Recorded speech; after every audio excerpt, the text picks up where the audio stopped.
Y vamos a estudiar la palabra de Dios como hacemos cada domingo. Hace varios meses ya estamos estudiando el libro de Romanos. Hoy nos toca el capítulo 14, así que les invito a abrir sus Biblias en Romanos 14. Y vamos a estudiar este pasaje. El título que puse a esta reflexión, seguimos siempre con la serie Shalom, la paz de Dios. Y el título de hoy es Paz y edificación. Ese es el título, paz y edificación. Siempre recuerdo, ya conté en varias ocasiones la pregunta que me hizo una estudiante mientras enseñaba educación cristiana en un colegio. Su pregunta sencilla y sincera fue: ¿por qué Dios prohíbe todo lo más divertido en la vida? ¿Por qué todo lo que da más gusto, eso es justamente lo que Dios prohíbe? ¿Verdad? Una pregunta muy sencilla, muy directa y muy sincera también. Y de buenas a primeras su pregunta me causó gracia en ese momento, pero al reflexionar en la pregunta me doy cuenta de que es el concepto más común que tiene el mundo acerca de la vida cristiana. La vida cristiana es una vida aburrida, ¿verdad? Es una vida aburrida porque incluso muchos cristianos piensan esto. Es una vida que está llena de prohibiciones. La vida cristiana es aprender un montón de no hagas esto, no hagas aquello, y si te estás divirtiendo demasiado probablemente sea pecado, ¿verdad?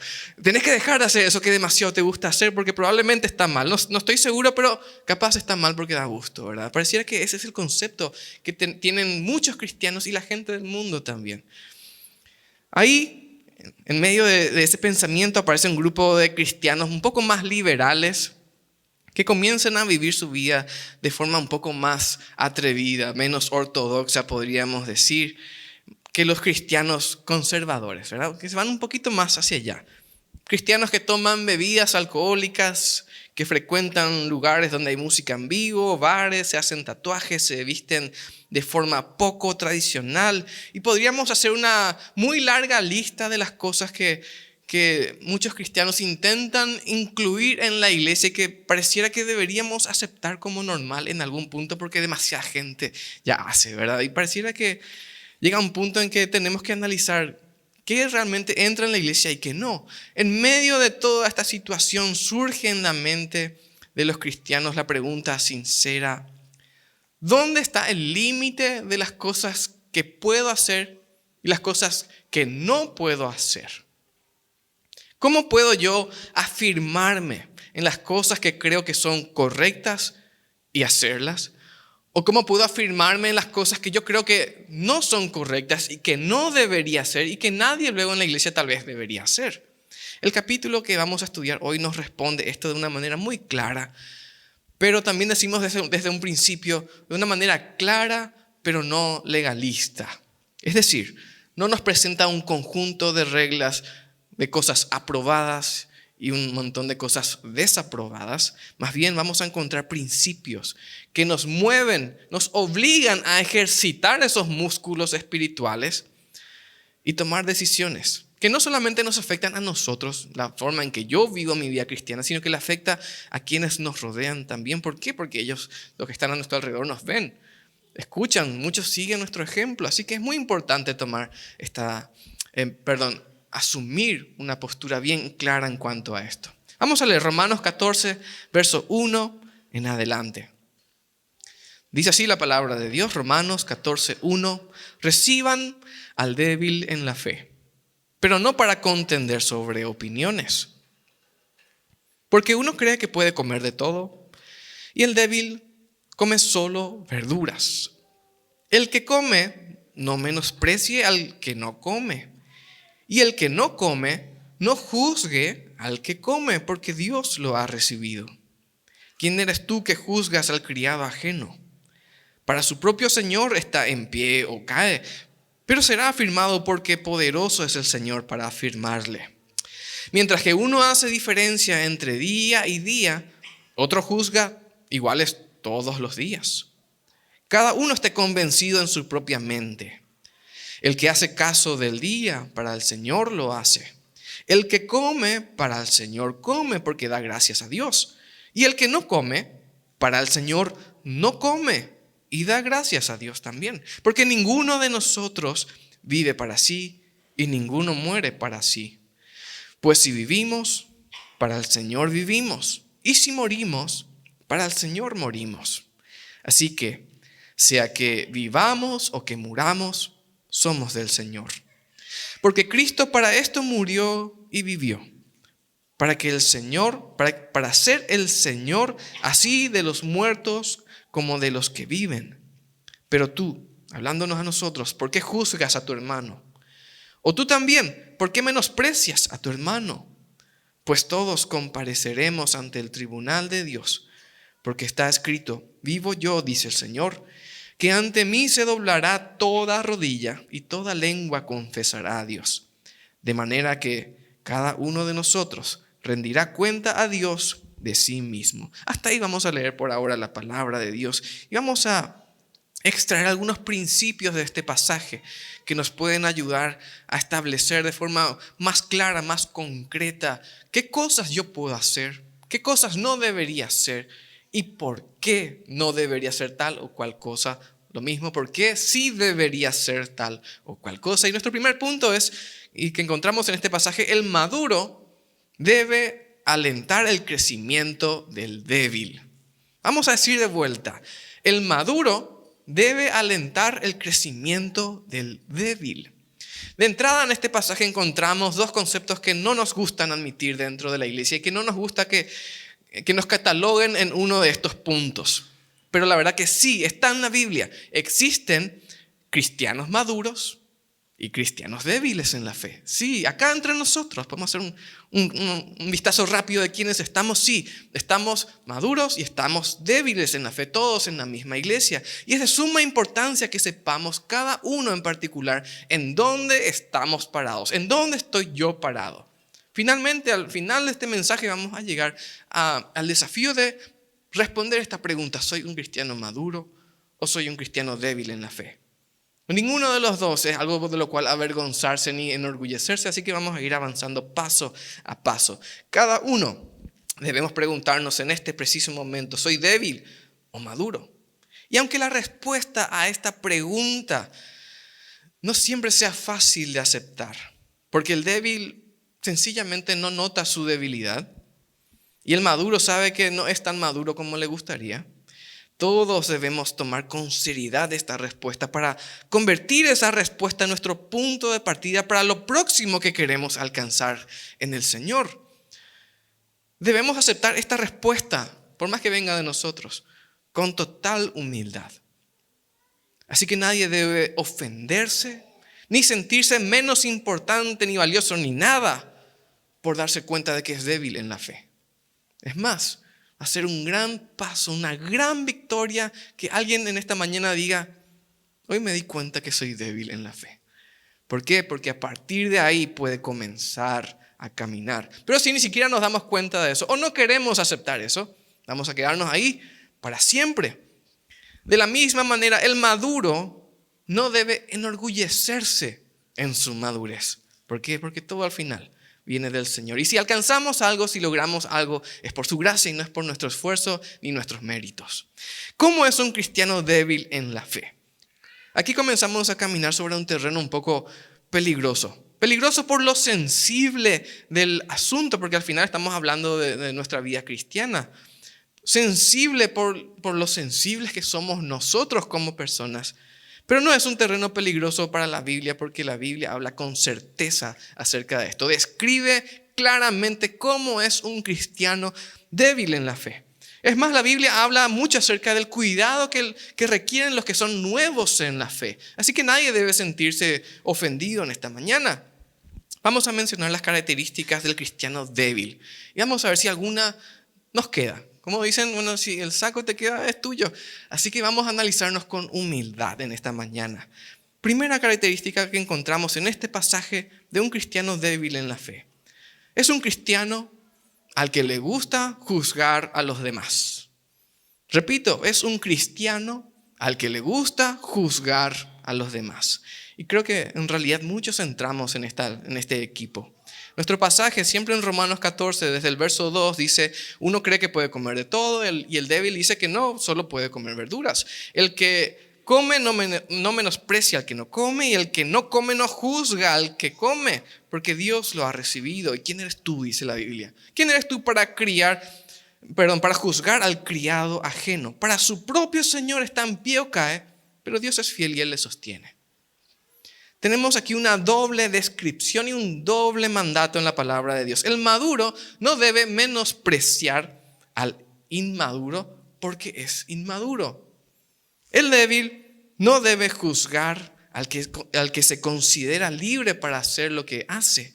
¿Quiénes somos nosotros para condenar algo o condenar a alguien? Es la pregunta. Siempre hacemos hincapié en que debemos juzgar las cosas si son buenas o si son malas. Esto también se llama discernimiento y los cristianos deberíamos estar entrenados en esto, ver con claridad esto es de Dios y esto no. Pero no nos corresponde juzgar quién agrada o no al Señor con lo que hace. Estamos claramente hablando siempre de puntos que podríamos decir controversiales dentro de la iglesia. Hay cosas que no vamos a ponernos a discutir, como la inmoralidad sexual, el asesinato, el robo, mentira, todo eso. Obviamente no estamos hablando de eso, sino aquellos que podría prestarse a interpretación. Incluso podríamos no compartir la misma opinión que nuestro hermano. Incluso podemos llegar a no ser capaces de compartir en la misma iglesia o no compartir ni siquiera en la misma denominación. Pero no nos corresponde decir quién se salva y quién no. En particular cuando solo conocemos a las personas por fuera. Que yo sepa, aquí nadie puede ver el corazón de la otra persona.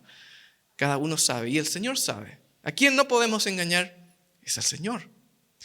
Así que, ¿cuál es la característica de un cristiano inmaduro? Débil en la fe, primeramente le gusta juzgar. Le gusta juzgar a los demás. Segunda característica, es un cristiano que roza el legalismo. Un cristiano que roza el legalismo. ¿A qué le llamamos legalismo? Cuando hablamos de legalismo hablamos de una persona, y hablando un poco fuera del contexto cristiano, una persona que tiene la tendencia de aplicar la ley así de forma tajante, inflexible, literal, sin considerar ninguna otra circunstancia. Vamos a poner un ejemplo. Una persona en su vehículo que cruza un semáforo en rojo. Había sido esta persona, estaba llevando a una persona accidentada que necesita llegar con urgencia al hospital. Y cruza el semáforo en rojo. Podríamos decir, una persona normal diría, bueno, pero está sirviendo a un bien mayor, está en la búsqueda de algo superior a simplemente el cumplimiento de una ley administrativa, así que cruce el semáforo. Pero el legalista va a decir no, o que cruce, pero igual le vamos a multar, ¿verdad? Esa es más o menos la idea del legalista. Hablando de la vida de iglesia, el legalista es el que tiene reglas estrictas e inflexibles para todo.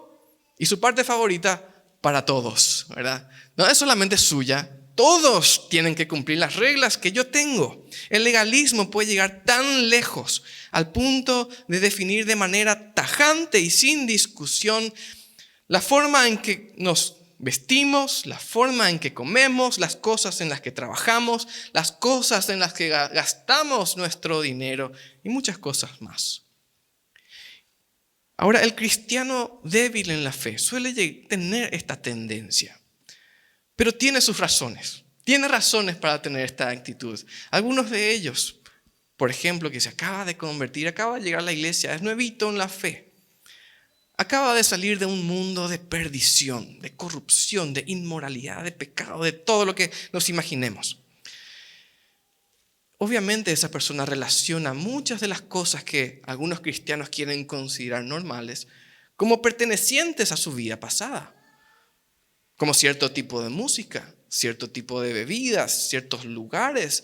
Esa persona relaciona todo eso con su vida pasada. Tiene una razón para esta actitud. No es sencillamente que es inmaduro y por inmaduro hace esas cosas. Para un cristiano así, el ver de nuevo en la iglesia estos elementos que él considera como parte de su vida pasada es una aberración verlas de nuevo aquí en la iglesia. Y sin la intención de ser precisamente legalistas, asumen una postura radical e inflexible. Y es por esto que aquellos cristianos que nos consideramos maduros, los que decimos, yo soy una persona madura, yo conozco la Biblia, yo tengo mis años en la fe, en la iglesia, en el servicio, bla, bla, bla. Aquellos que nos consideramos maduros somos los llamados a dar el brazo a torcer en estas circunstancias controversiales. Nuestro pasaje dice en el versículo 5, siempre en Romanos 14, mientras que uno hace diferencia entre día y día, otro juzga igual todos los días. Cada uno esté convencido en su propia mente. El que hace caso del día para el Señor lo hace, el que come para el Señor come, porque da gracias a Dios. Y el que no come para el Señor no come y da gracias al Señor. Porque ninguno de nosotros vive para sí, ninguno muere para sí. Pues si vivimos, para el Señor vivimos, si morimos, para el Señor morimos. Así que sea que vivamos o muramos, somos del Señor. Cristo para esto murió y vivió, para ser Señor de todos nosotros, los muertos como de los que viven. Vamos a responder. Vamos a responder ahora a esta pregunta de manera concreta y personal. ¿Soy yo un cristiano maduro o soy un cristiano débil en la fe? Vamos a responder esto. Una correcta percepción de nuestra vida espiritual es de suma importancia. Muy importante. El débil en la fe debe esforzarse en su crecimiento, debe trabajar. La meta es altísima. Ni los maduros nunca van a decir, ya llegué. No, nunca nos debemos conformar. Los maduros en la fe, si tu respuesta es yo soy un cristiano maduro, los maduros en la fe deben asumir su rol. Deben asumir su rol en la iglesia. ¿Cuál es su rol? Jamás menospreciar al débil en la fe. Nunca. Sino mostrarle la plenitud del amor de nuestro Dios para con todos nosotros. Así que seas débil o maduro, fuerte en la fe. Dios tiene una pregunta para vos. ¿Por qué menosprecias al otro? ¿Por qué juzgas al otro? El débil, póngase a trabajar para crecer. El maduro, nunca sea de tropiezo para el débil. Así que vamos a guardar esto en nuestro corazón profundamente. Vimos entonces hasta aquí que una realidad de la iglesia es que entre nosotros tenemos cristianos maduros en la fe y tenemos débiles en la fe. Vamos a ver qué nos toca hacer a nosotros también. Segundo punto, debemos prepararnos para ser juzgados por Dios y no para juzgar. Todos nosotros, esto nos toca a todos. Vamos a leer de vuelta nuestro pasaje de Romanos 14, siempre ahora el verso 13 en adelante. 10 en adelante. Pero tú, ¿por qué juzgas a tu hermano? ¿Por qué menosprecias a tu hermano? Pues todos compareceremos ante el tribunal de Dios. Porque está escrito, vivo yo, dice el Señor, que ante mí se doblará toda rodilla y toda lengua confesará a Dios. De manera que cada uno de nosotros rendirá cuenta a Dios de sí mismo. Así que no nos juzguemos más los unos a los otros. Más bien, determinen no poner tropiezo u obstáculo al hermano. Yo sé, dice Pablo, y estoy persuadido en el Señor Jesús, que nada hay inmundo en sí. Pero para aquel que estima que algo es inmundo, para él sí lo es. Pues si por causa de la comida tu hermano es contristado, ya no andas conforme al amor. No arruines por tu comida a aquel por quien Cristo murió. Qué tremendas palabras del apóstol. Tremendas. El apóstol Pablo tiene una pregunta para cada uno, los maduros y para los débiles. ¿Por qué se juzgan entre ustedes? ¿Por qué se menosprecian entre ustedes? ¿Acaso no son todos siervos de un mismo Señor? ¿Acaso no seremos todos finalmente juzgados por un mismo Dios santo, ante quien se doblará toda rodilla, sin importar que te consideres débil o maduro? Esta sección del libro nos presenta también una de las enseñanzas más difíciles, podemos decir, de equilibrar en la Biblia, en este capítulo. Y en el verso 14 en adelante, ¿qué nos dice el apóstol? Primeramente dice que nada hay inmundo en sí mismo. Nada hay inmundo en sí mismo. podríamos preguntarnos, ¿Dios creó alguna vez algo inmundo? ¿Hay algo sobre la faz de la tierra que sea inmundo? No, Dios nunca creó nada inmundo. Somos nosotros quienes convertimos la creación maravillosa de Dios en inmundicia. ¿Es la sexualidad inmunda? No, nosotros somos quienes pervertimos la sexualidad con nuestra inmoralidad. Todo tipo de tintos y bebidas que existen son inmorales, son inmundicia. No, nosotros lo convertimos en inmundicia con nuestra falta de autocontrol. Somos nosotros quienes hacemos eso. Los deportes, los juegos, el ocio, la comida. ¿Dios creó algo inmundo en todo esto? Somos nosotros quienes convertimos todo esto en ídolos en nuestras vidas que nos impiden crecer en la vida espiritual, que impiden que tengamos tiempo para servir a nuestro Dios, que retrasan nuestro crecimiento cristiano. Ahora una pregunta importante que viene también con su respuesta. ¿Está todo permitido entonces? ¿Todo se vale? ¿No hay reglas? La respuesta de la Biblia es tanto una afirmación como una advertencia. Y este es nuestro segundo punto, dentro del segundo punto también. Con nuestros actos podemos arruinar a nuestros hermanos en la fe. ¿Es esta la respuesta a la pregunta si está todo permitido? La respuesta de la Biblia es, con lo que haces, podés arruinar a tu hermano en la fe. El versículo 15 que acabamos de leer dice, si por causa de la comida tu hermano es contristado, entristecido, ofendido en alguna manera, tal vez podríamos agregar, ya no andas conforme al amor. Ya no estás andando en amor. No arruines. Y no sé si comparten conmigo esta opinión, pero yo veo una gran ironía, un sarcasmo ya aquí. No arruines por tu comida. No arruines a aquel por quien Cristo murió. Y no sé si podemos poner en una balanza ambas cosas, mi comida, lo que me gusta comer, y en el otro lado de la balanza, aquel por quien Cristo murió. Seguramente hay quienes tienen por igual. Algunos se inclinan hacia la comida, pero Pablo dice, jamás arruines a alguien por tu simple gusto. Por eso que te gusta comer a la parrilla o frito. En 1 Corintios dice Pablo, 10:23, todo me es lícito, todo me está permitido, pero no todo conviene. No todo me conviene, todo me es lícito, pero no todo edifica. Creo que en todo esto ni siquiera es necesario mencionar, tal vez sea necesario mencionar para que todo sea dicho, la necedad de consumir aquello que nos destruye y que habitualmente somos muy asiduos, aquello que sabemos que arruina nuestra salud, igual consumimos. Pero aún así, con eso somos capaces de destruir, incluso a quienes amamos. Dios nos va a juzgar a todos. Y aquí viene la pregunta de aplicación. ¿Son tus actos, tus gustos tal vez? ¿Son tus actos motivos por los cuales la fe de tu hermano, de tu hermana es perjudicada? ¿Sos de tropiezo por tu manera de vivir para alguien? ¿Sos de tropiezo o no?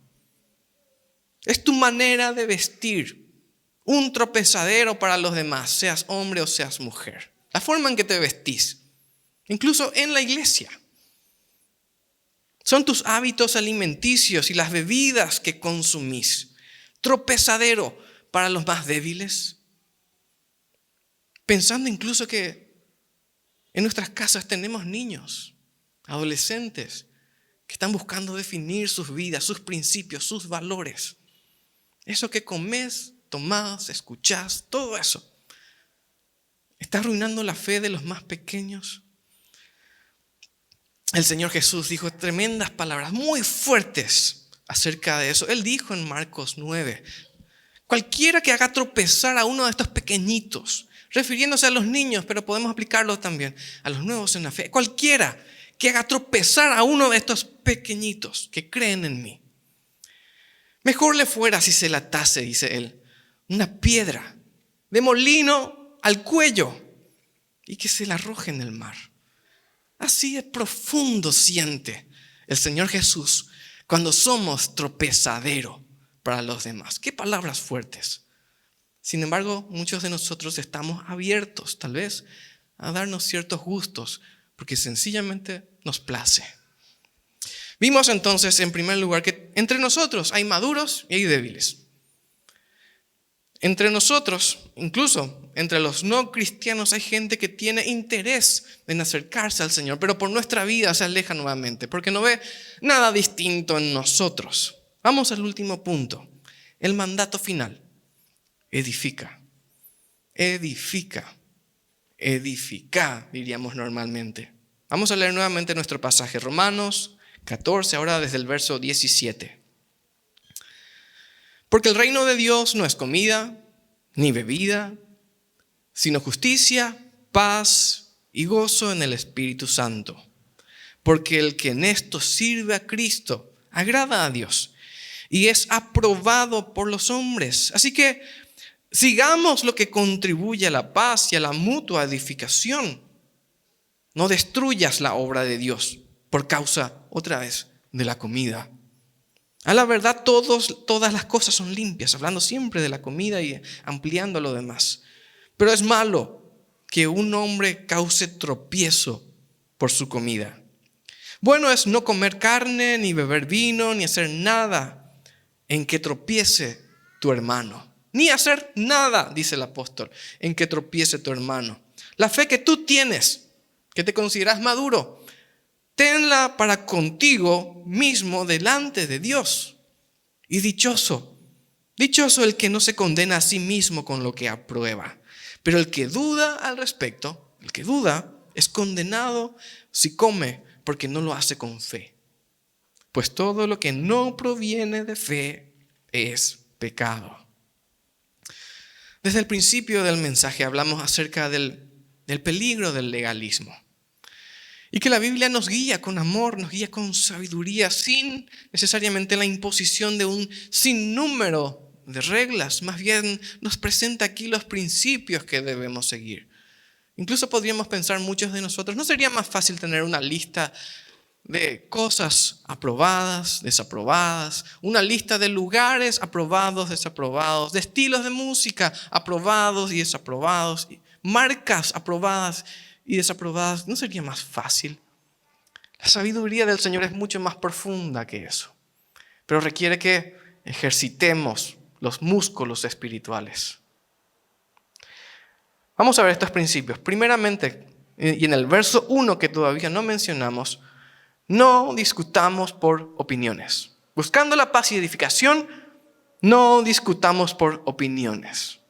Están hablando entre maduros y débiles. Esto no implica que debemos aceptar todo lo que nos digan y que nunca debemos hablar de ello. No significa esto. Significa que debemos anteponer el amor a nuestros gustos, sobre nuestros gustos y nuestras opiniones en cosas triviales.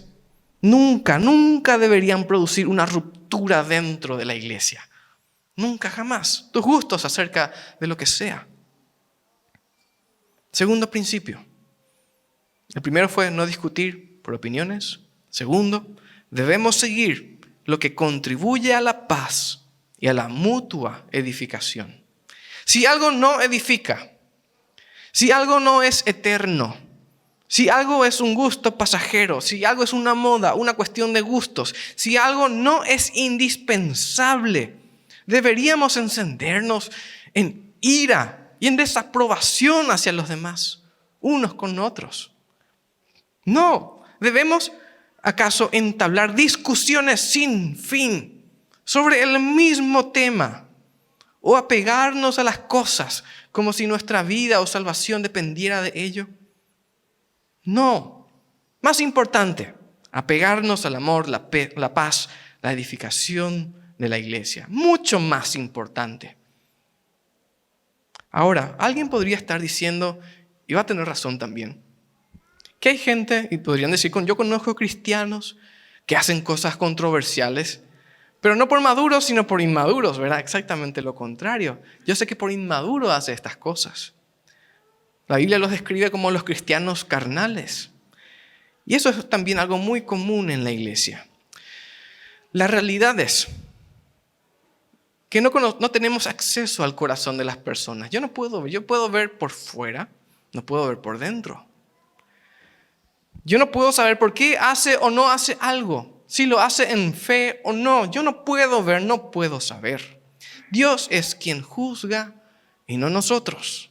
Por otro lado, y esto también sirve para equilibrar finalmente lo que pensamos y hacemos, cuando vemos que alguien se apega radicalmente a sus gustos, que no va a cambiar, no va a dejar la forma de vestirse, de hablar, de comer, de lo que sea. Cuando alguien se apega radicalmente a sus gustos, podemos tener certeza absoluta de que ese alguien es alguien que necesita que oremos por él, que oremos por su fe, por su vida espiritual. Y nuevamente el desafío, nunca desanimarla, nunca desanimarlo. ¿Por qué? Porque por algo se apega radicalmente a eso que quiere. Vamos a decir que todos aquellos que se apegan son inmaduros, no podemos saber. El Señor sabe, cada uno sabe. Pero probablemente tengamos ahí una indicación clara de cuál es el siguiente paso que debemos dar. ¿Dónde está el límite de lo que puedo hacer y lo que no puedo hacer? El Señor nos lo enseña de manera clara. Ama al Señor por sobre todo. Ama a tu prójimo como a ti mismo. Y haciendo eso estamos en el centro de la voluntad de Dios. En el centro mismo de lo que Él quiere para nosotros. Hermanos, hermanas, ejercitemos nuestros músculos espirituales en el discernimiento, en el juzgar las cosas, en juzgar las cosas que el mundo nos enseña o nos impone. Ejercitémonos, meditemos, reflexionemos y confiemos también en que Dios nos va a guiar paso a paso. Quiero invitarles a inclinar sus rostros para terminar este tiempo con una oración. Tenemos un desafío claro en la palabra de Dios en esta mañana. Recibir al débil. Nunca ser tropezadero. Seguir la paz, seguir la mutua edificación. Dejar que Dios haga su obra en nuestros hermanos. No desanimarlos, sino animarlos, confortarlos, impulsarlos a la vida cristiana. ¿Es tu vida algo que impulsa a los demás? ¿Son tus actitudes un tropezadero para los demás? ¿Hay alguna costumbre en tu vida, algún hábito, algún apego, algún gusto que es tropezadero para alguien más? El Señor te llama claramente a abandonar eso. ¿Por qué? Porque ya no estás andando en amor. Si sabes que sos de tropiezo para alguien, sabemos que ya no estamos andando en amor. Y eso no es aprobado por Dios. Y nunca lo será. Así que vamos a rogarle al Señor que Él nos muestre, que Él nos examine y que nos enseñe todo aquello que debemos cambiar, que debemos abandonar.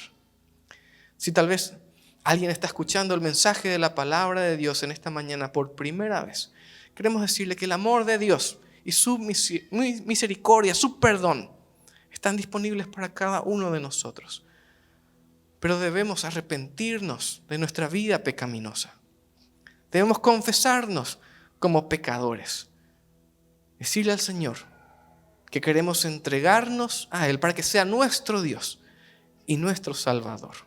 Si alguien quiere tomar esta decisión en esta mañana, vamos a hacer ahora una oración. Entre todos vamos a hacer primero una oración de consagración y luego vamos a hacer una oración de entrega. Vamos a orar. Nuestro Padre y Dios, te damos gracias por tu palabra. Te damos gracias porque en ella encontramos las verdades y los principios que necesitamos para vivir una vida agradable a ti. Y te quiero pedir perdón, Señor, porque en esta mañana percibo claramente que permití muchas cosas en mi vida que yo sé que son de tropiezo para quienes me rodean. Tal vez fui un tropezadero, una piedra que hacía caer, tal vez a mi cónyuge, mi esposo, mi esposa, tal vez a mis hijos, tal vez a mis nietos, a mis amigos, a mis familiares. Tal vez mi vida, mis gustos, las cosas que yo me permití, era de tropiezo para mis hermanos en la fe, para mis pastores, para mis líderes, para aquellos a quienes yo enseñaba la Biblia. Y te pido perdón por eso. Te pido perdón por la actitud egoísta que tuve. Y te ruego que me ayudes a pararme firmemente sobre la roca y caminar hacia la madurez. Padre nuestro, en esta mañana también escucho este mensaje y entiendo por primera vez que soy un pecador y que me estás llamando a la salvación. Te confieso mis pecados, mis delitos, mi rebeldía. Me confieso pecador. Y en esta mañana te ruego que seas mi Salvador y mi Señor. Quiero comenzar una nueva vida contigo y te doy gracias por amarme tanto. Oro en el nombre de Jesús. Amén.